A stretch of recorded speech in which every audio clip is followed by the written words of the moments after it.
So today we're going to discuss about Center for Internet Security, CIS, as well as the 20 critical security controls that are actually put in place to secure an enterprise and get them to the next level of cybersecurity.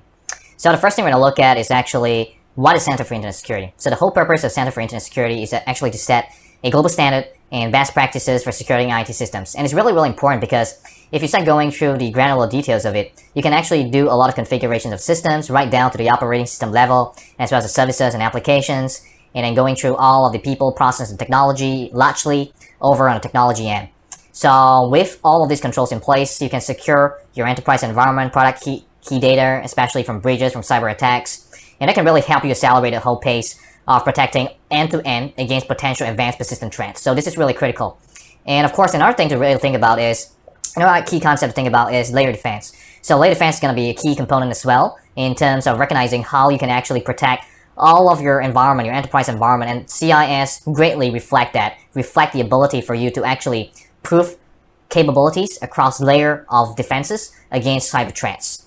So of course, there are three key areas. Number one is the basic of the critical security controls. So the basic requirements is 6 bullet points here. So we got inventory and control of software, hardware, continuous vulnerability management, how do you scan vulnerabilities, get vulnerabilities in the environment and manage them consistently. And then you got control use of administrative privileges. That means what do you do with super users, what do you do with your key users, people who have a lot of power and control and could potentially cripple certain systems, who could take over and access critical financial data. And then you get secure configuration of hardware and software and mobile devices, laptops, workstation, servers. So if I look at point 1, inventory and control of software assets, point number 2, inventory and control of hardware assets, as well as point number 5, secure configuration of hardware and software and mobile devices, laptops, workstation, servers, there are actually quite a lot of overlapping capabilities. And finally is actually on maintenance, monitoring, and analysis of audit logs. So this is where security monitoring tools come into play. And right at the center, we're moving away from basic, we're going to the advanced foundation part. So over here, we have email and web browser protection. So again, you get a lot of phishing attacks, how do you stop them? And if there is a cross-site scripting in a web browser, how do you stop them? Again, it's a key questions for you to ask. And we have malware defenses. So malware defenses, how do you use antivirus, endpoint detection response systems to actually be able to respond to advanced malware threats when user execute them, or even if it's exploitation of systems.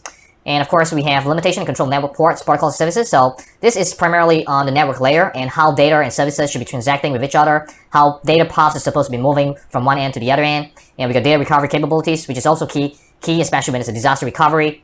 There's a disaster, there is a business continuity requirement where systems go down. How do you recover data? If data gets corrupted, how do you recover them? And of course, we have secure configuration for network devices such as firewalls, routers, and switches. Boundary defense usually is a way of actually protecting the intranet. And then you got data protection in terms of how you classify data management, and we got control access based on need to know. And finally, we got wireless access control, so wireless proliferation, how do you protect them, what is the right secure encryption to use, and then finally, we got account monitoring control. So if you look over here on the foundation piece, again, if you look at item number 3, limitation control of network ports and protocol services, and so item number 5, secure configuration for network devices such as firewalls, routers, and switches, and point number 6, boundary defense. And if you look at these 3 points, it's primarily on the network layer. How do you want to protect them? How do you protect systems, sub-networks through usage of firewalls, network intrusion prevention systems, and many other configurations? And then if you look at the last point, which is account monitoring control, and then if you go back to basic, again, you have the maintenance, monitoring, and analysis of audit logs.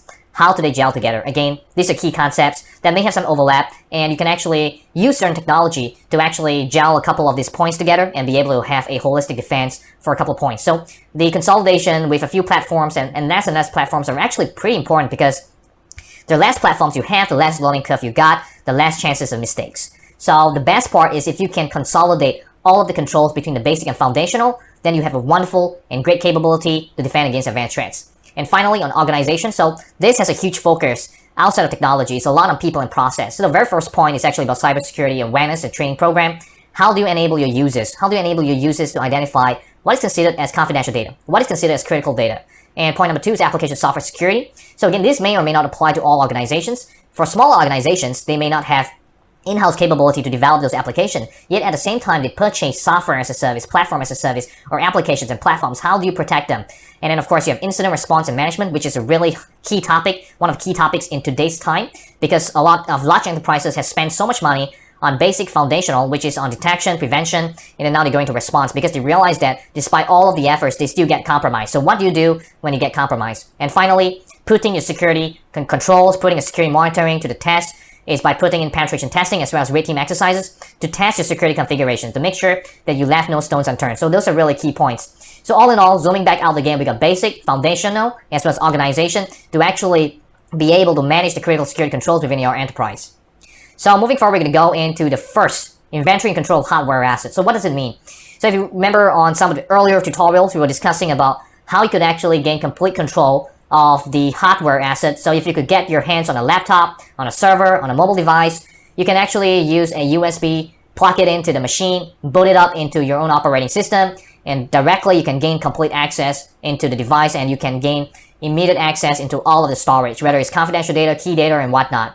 So when it comes to this point, there's actually a lot of areas to think about, because controlling of hardware assets is actually very, very challenging the larger and larger your enterprise becomes. If you have 100,000 laptops to manage, what do you do? And then you have another 100,000 mobile devices where they have your bring your own device policy, and user accessing all this email content as well as sensitive data directly from their mobile phone, and then they save it into their own storage, and then they lose the phone, and then they lose the laptop. What do you do then? Can you enforce encryption? Can you be able to put password policies where if the storage is accessed, you actually have encryption on it, so you have a hardware device module that can actually help you do a lot of encryption, all those capabilities. So again, hardware asset is also a key capability, especially if you run data centers. So if you have data centers where you have hundreds and thousands of servers, what do you do when they go down? How do you actually inventorize them as well as control all of these hardware assets? So to the second point, we actually have inventory control of software assets. So here, what we can see is what are the software installed on top of your hardware. So what I mean by that is actually looking in terms of, let's say you have a laptop machine, and in the laptop, you have Adobe, you have Microsoft operating system, as well as Microsoft software like Office, Outlook, and then you got your browsers like Firefox and Chrome. So again, all these browsers, all this software on top of the operating system could actually introduce some kind of vulnerabilities because they need to be patched, they need to be managed. Their accesses into the system has to be controlled. How do you control them? Can you enforce privilege access management for application? Can you ensure that applications do not need more accesses than they should have? And at the same time, if there is a zero-day vulnerability against a particular software, can you use other controls to actually mitigate through virtual patching?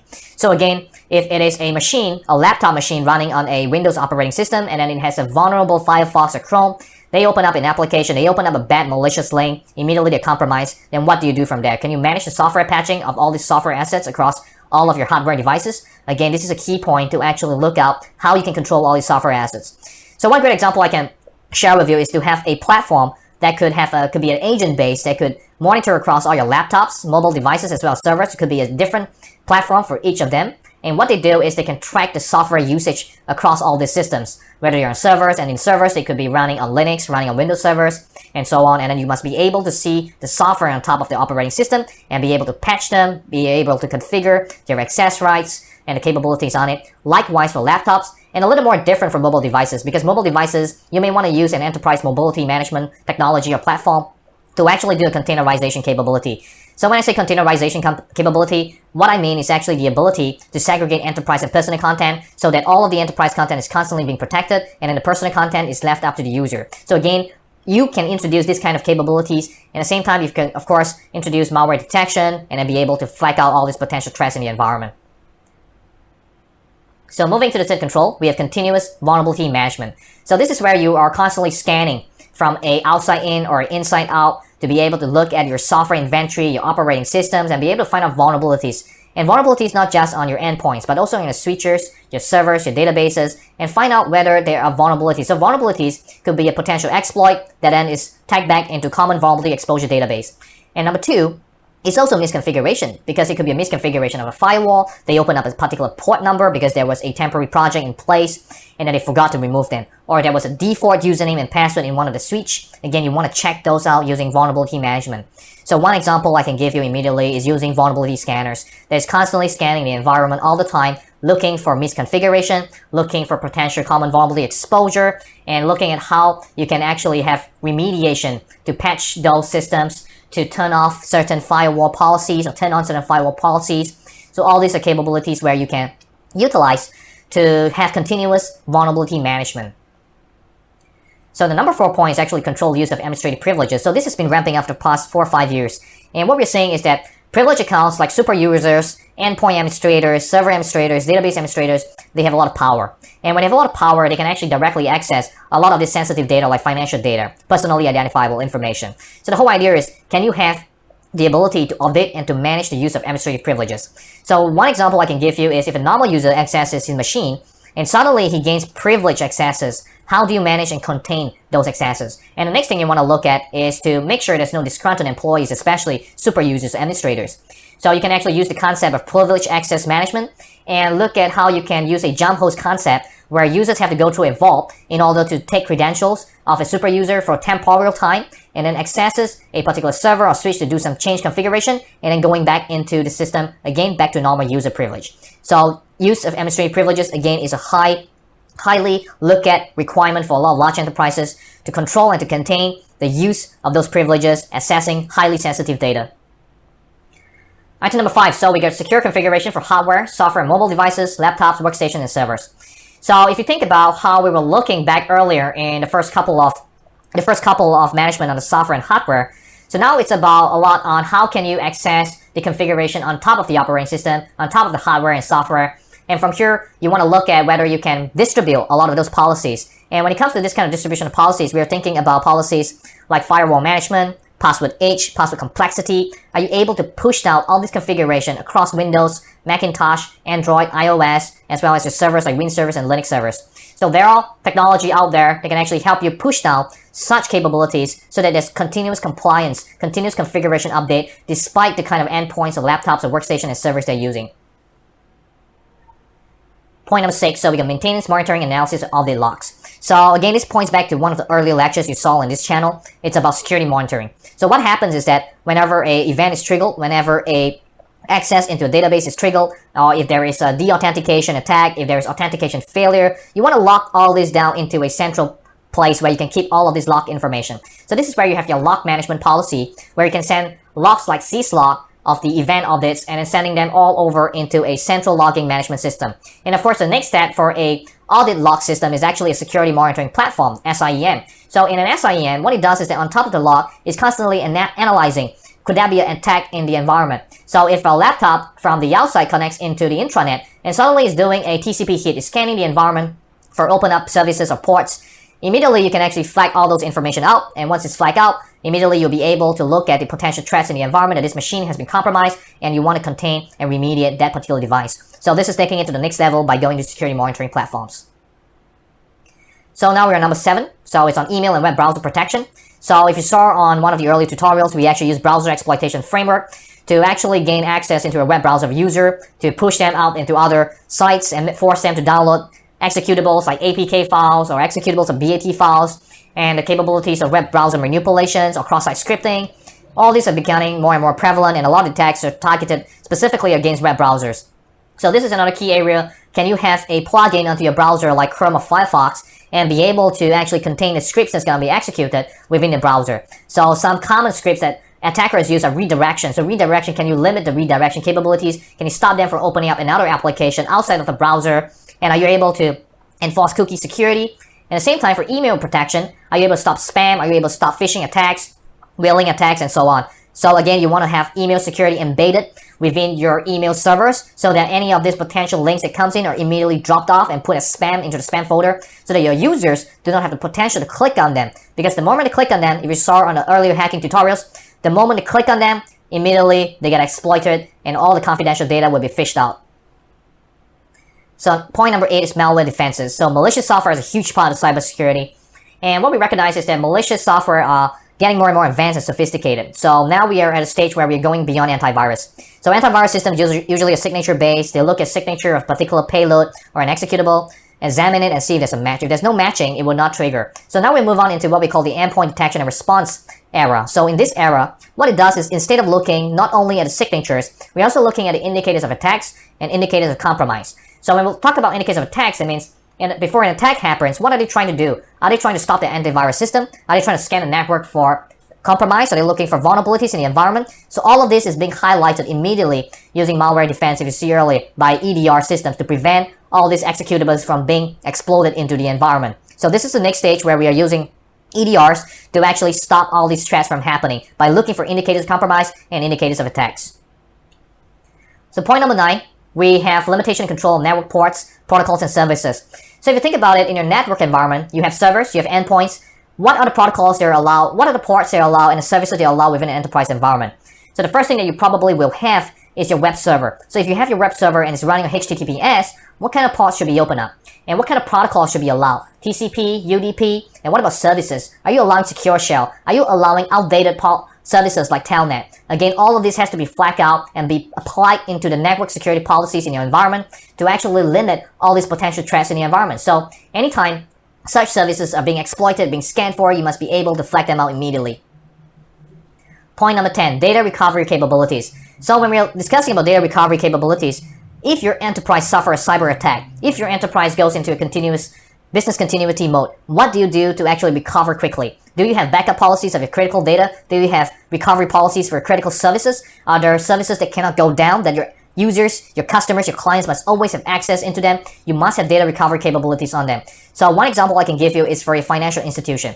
In a financial institution, you would have a lot of critical data around monetary values. And when that happens is that your systems are keeping all these virtual currencies and all these virtual values. The last thing you want is to lose these values and not be able to return those values back to your clients or back to your customers and your users. So the ability to recover is key to the survival of an enterprise. And if you look at some of the news lately and recently, a lot of mid-sized small companies or enterprises who suffer cyber attack are unable to recover from them because they got poor data recovery capabilities. And another great example that you can think about is in terms of ransomware. So when a ransomware encrypts critical data in your enterprise, what do you do, and are you still able to recover those critical data? So one of the methods that you can think about is to actually upload some of this critical data or all this critical data regularly into a cloud provider so that you have constant access, continuous access into them. Of course, this will bring out to the next question of how do you then protect your critical data on a cloud? Point 11, so we got secure configuration for network devices such as firewall, routers, and switches. So in the past couple of tutorials, you can actually learn about network intrusion prevention systems using Snort. So again, when you're configuring firewalls, routers, and switches, it's not just about the firewall policies, but it's also about the dominant accounts, the default usernames and passwords that's there, and then mapping back to your security policies in the enterprise. What kind of services are allowed? What kind of ports are allowed? What kind of direction are the ports open up for? Is it one way? Is it bidirectional? And how can you ensure that you're mapping all of your firewalls, routers, and switches to your security policies and limitations that you set forth earlier so that you continuously update and keep your network switches, firewalls, routers be updated regularly according to the network topology they set for it, as well as the security policies of the services they're allowed. So one example you can think about is if in subnetwork A you have a secure shell open up, but for subnetwork B no secure shell is allowed, then does your firewall on the second subnetwork actually have those firewall policy to disable secure shell? So again, you probably have hundreds of subnetworks, tens of thousands of machines to manage, and in some cases in your offices you have a lot of access points. Again, how do you manage the security configurations across all of them? So there are platforms and technology out there that allows you to single-handedly control all of these network policies with a single push through a platform. So you can then segregate the different kind of policies for each of the subnetwork depending on the sensitivity level of those networks. Item number 12 is on boundary defense. So boundary defense is fairly similar to the earlier point that you saw earlier. So what we can see here in boundary defense is what are the firewalls, large firewalls, core firewalls that you've put at the boundaries, what are the gateways that you've put at the boundaries, and how do you manage the VPN connection coming into the environment, and how do you segregate the network such that there is perhaps no ingress or no egress of data, so it could be one-way traffic from outside in, but no traffic from inside out. So again, all these policies are part of your boundary defense. So you line up the boundaries, and then you have sub-boundaries. Sub-boundaries that are put forward within the sub-networks, where sensitivity of the objects, meaning you have critical data like personally identifiable information, critical information and data, and that you're not able to pull all this data out into another subnetwork or out into the internet. So again, these are key points where you want to have layered defense, boundary defense, protecting all of this key data. So item number 3, data protection. So data protection comes in many forms. And in terms of data protection, you want to have integrity, you want to have encryption, you want to have data loss prevention techniques to actually protect your critical data. So critical data you can think of as immediately financial data, personally identifiable information, and trade secrets, intellectual property. How are you protecting them? How are you ensuring that there are data classification first? That means you're able to discover where are your data, and then you're able to classify them, meaning are they top secret, unclassified, public, and of course, all this information, how do you classify them? Does your users know how to classify them? And does your technology platform in place to actually manage and control, identify all this information, and be able to put in encryption, integrity protection, meaning you can check the checksums value of the files or the systems and making sure that no unauthorized changes to them. If there are changes to them, are you logging them back into your security monitoring or your audit log analysis that you saw on the earlier points? So again, all of these points that you're seeing actually have to work hand in hand so that you can holistically be able to manage all the data security lifecycle across the enterprise. Item number 4. So control access based on the need to know. So this is really key and critical in terms of how you want to manage who can access what. So when a user is authenticated into the environment, every user has a different role. So if I'm from human resource, technically I should not be accessing financial information. And if I am from finance department, I should not be accessing certain sensitive objects from other departments. So again, you have to specify the roles of your users, what kind of sensitive level they are in, and what kind of objects they can access into. So you have to group them based on the need to know. And what happens in a lot of enterprises is that there is privilege creep. Privilege creep meaning that users who have been in the enterprise for long enough, they have accesses to all projects, and they have accesses to all system, network attached storage, and they get more and more accesses and privileges in an environment, accessing more key data. So a controlled access based on the need to know is key because it allows you to ensure that each user, with their specific role, they can only access specific data and specific information. So with this hygiene, looking at the earlier point, using technology, you can actually manage which user is supposed to be authenticated to which subdirectory of the network attached storage. And of course, if you have content management system, you have knowledge-based system, how do you control and manage the accesses of all these users with different roles in the environment? And as they change role, how do you update their privileges and entitlements? Number 15 is wireless access control. So can you have a token within each of your laptops, mobile devices as they connect to the intranet? And of course, are you segregating visitor accesses into the wireless network in your environment, having segregation of network so that you're able to control what users are coming in? So again, it goes back to the earlier point. Can you have segregation of wireless access points? So if a user from a particular region like Singapore and is going to another part of the world, but he's going there for holiday, not for work, and when he accesses the intranet over in another region, in another continent, is he still allowed the same accesses? Can he access the servers outside of his origin office? Again, all these are key questions to really think about. And when you think about wireless access control, what kind of security policies are you using? Are you still using the outdated WEP, or have you already used WPA? And are you using radius or using diameter? So again, all these are key points about how you want to control the devices you're accessing into your environment, and whether you have max security in place to ensure that the machines that are authorized have accesses to your access points. And of course, account monitoring control. So again, I want to highlight how are users accessing, how are they authenticated? Do you have two-factor authentication? If a user has an account that's compromised outside of the enterprise using the same password, will the hacker from another part of the world still be able to copy the username, copy the password, and be able to access directly into your systems outside? So again, these are key things that you want to look out for. And on the dark web, there are billions of usernames and passwords that's readily available. You can just copy and paste them, and immediately you'll be able to look at all the accounts. So can you introduce multi-factor authentication? Can you introduce two-factor authentication? Be able to use fingerprint, be able to use biometric authentication to further the authorization and authentication of the users, and then at the same time, be able to audit down all of the information the users are doing. So in some examples that I can give is super users, administrators have shared accounts. So when they have shared accounts, what they do is that you have administrator A and administrator B, and both of them are using the same super user account. So again, this defeats the purpose of being able to track what users are doing, and it defeats the purpose of non-repudiation. So they're able to repute themselves from actually being accessing or doing certain changes to critical systems and data. So point number 17, so now we're going into a different area. So implementing a security awareness and training program is key because a lot of this technology are complex, they're complicated to manage, they're really challenging, especially as your enterprise scale into the hundreds of thousands of machines, endpoints, and servers. So a security awareness and training program ensure that your users, you're covering the people, process, technology, you're specifically covering the people part. So when covering the people part, what happens is that you're able to actually ensure the users do not click a malicious link. They're able to classify data, meaning whether data is top secret, confidential, or publicly available to users, while at the same time you're managing the process as well as technology.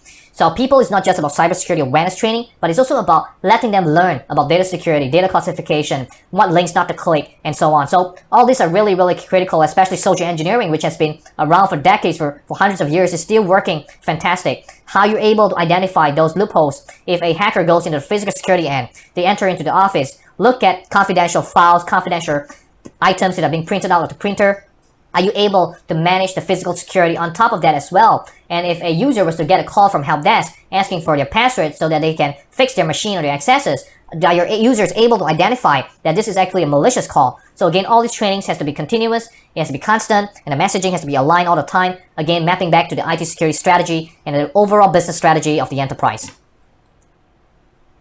So we got application software security. So there are more and more devices that are being created across the internet, and there are a lot of services available through API calls and a lot of applications like mobile apps, web browser apps. How are you protecting the application layer? How are you ensuring that if you were to buy a software off the shelf, they have no vulnerability? And if you're building a bespoke application like an enterprise resource planning system, how do you make sure that you're testing all these applications prior to deploying them out into the public? So these are key abilities because a lot of these websites are constantly scanned, and if you've been following the channel, there are a lot of tutorials that I've shown earlier that can actually hack directly into all these systems and be able to take out and extract a lot of key data automatically. So a lot of these forms in your web browsers, your mobile application servers that have APIs open up, you have to constantly be testing them, making sure that from the source code to a secure code review, secure code design, all the way to deploying the software onto the publicly available internet are constantly secured to a secure development lifecycle. And incident response and management on number 19. So despite all of the efforts for the past 20 years that enterprises have introduced to prevent and to detect attacks, there are still a lot of attacks that went through. So what happened is that if an attack was to occur right now, what do you do? If a ransomware occurs right now in your enterprise, what do you do? So this is what we call the playbooks, the incident response and management. How do you contain and remediate against all sorts of different cyber attacks? A SQL injection is largely very different from a ransomware outbreak. So with this in mind, if a SQL injection was to happen, what are the step-by-step activities that you can introduce into the enterprise so that you'll be able to mitigate against that attack? And then of course, if there is cross-site scripting, what are the activities that you can introduce through a playbook? And with all this incident response plan in place, you have activities for each of those components, each of those potential attacks, and then you have components where you can assign to people, you have phone numbers, you have email addresses, you have contact points, where you can assign and you can track the response and the containment and remediation speed against those cyber threats. And finally, we got penetration tests and red team exercises. So now that you've put in all of your defense in place, all of the Center for Internet Security's critical security controls, now you gotta test them. You gotta make sure that your blue team is working well, and you have to conduct a lot of red team exercises. So what happened is that you have your penetration testers going in, they are scanning the network for potential vulnerabilities, they are looking for misconfiguration, looking for dominant accounts, using social engineering to send phishing emails into your employees, and all of these different myriad ways of attacks. And if you look through the whole channel so far and all of the technical tutorials that we went through, you will recognize that attacks are actually a lot easier than defense. And if you think about it critically, all you need is to find a single vulnerability to exploit and you're in the enterprise environment. However, for defense, you have to make sure that you have thousands of configurations all set right. So this is the part where it's a continuous process. The red team, the penetration testing, has continuously gelled back with the blue team. So when you're conducting all these penetration testing, red team exercises, you have to continuously feedback to the blue team or the defending team about how they can better their security posture, how they can better their security environment, how they can improve their social engineering. So if you have users who still continuously click on the malicious links, then you have to up your ante in terms of your security awareness training. If you have misconfigurations on the network layer, you have to work with the network team to ensure that the configurations are properly pushed out into all of the network switches, firewalls, network intrusion prevention systems. So to summarize today's lecture, we have went through all of the basic, foundational, as well as organization. So all in all of these security controls have to work hand in hand together so that you holistically be able to defend your enterprise against potential cyber threats. Whether now you're looking at continuous vulnerability management, all the way to security awareness and training program, all of them have to run concurrently and you have to prioritize your efforts. So every time you do a red team exercise, they would actually expose you to where are the areas where you actually need to improve the efforts and prioritize them so that you have better defense against potential advanced threats. So that when a real attack occurs, you are able to defend your enterprise, defend yourself, and defend all of your crown jewels. So with that, we come to the end of the lecture today. If you have any questions, leave a comment below. If you like what you watch, remember to like the video, share the video, and subscribe to the channel so that you can be kept abreast of the latest cybersecurity tutorials.